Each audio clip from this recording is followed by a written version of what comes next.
All right.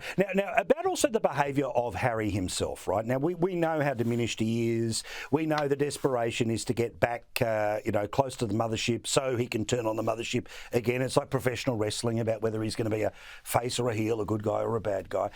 But I honestly am surprised that even in the charity ventures that he's put up, the stories come out that apparently not all that pleasant, some of the stuff that has been going on inside those organisations and his own behaviours in and around them. What does that say to you? Because even when we're talking about a charity, surely the charity should be nothing other than good news, right? Well, the charity should be, but I think Harry now is fighting everybody. He was trying to fight us in the UK because he wanted 24/7 protection.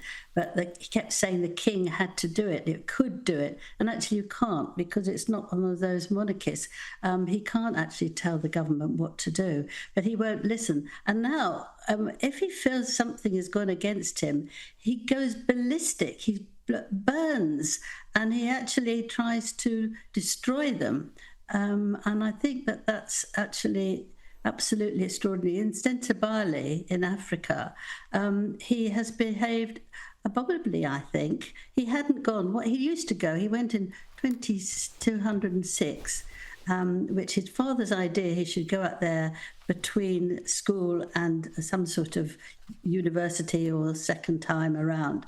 And he was very good. He was lovely with the children. He adored them and they adored him. But once Meghan came along, and you hear this line endlessly, once Meghan came along, he lost all interest, and she didn't want him to go to Africa, I am quite sure. They went on the second day when they met, but that was to lie under the stars and actually get to know each other.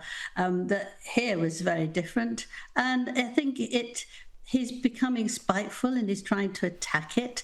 The whole charity has crumbled at the moment. There's no children there at all, and it's actually the children that you want to care about. That's what's important. It's not important that Harry wins an argument. And I think this is what's now surrounding him all the time, that he can't actually have a conversation. If someone explains it to him perfectly nicely and says, actually, we don't do that, he then sort of wants to take you to court. And he wants to make a huge fuss. And I think that's because he's missing something so much.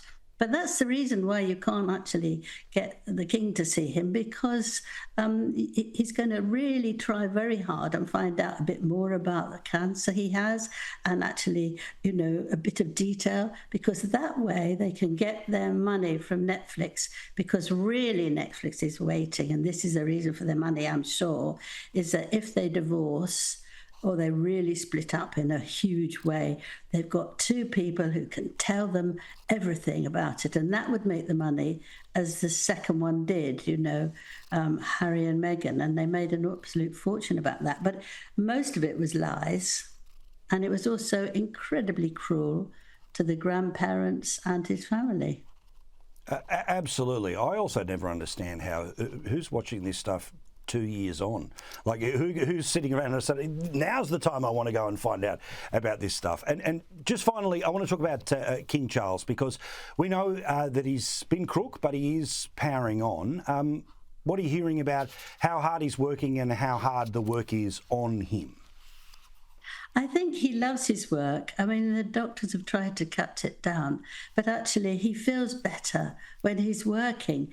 But Queen Camilla has won something, because he doesn't eat during the day. He has breakfast and he has dinner, but he won't have a lunch. And she's persuaded him to have half an avocado, because the doctor said this would help him, because he shouldn't have an empty stomach at any time. So I think this is where we are. A little funny way of saying that, but he's been very brave. He doesn't moan like other members of the family do, and he just does his best to meet people and do as much as he can.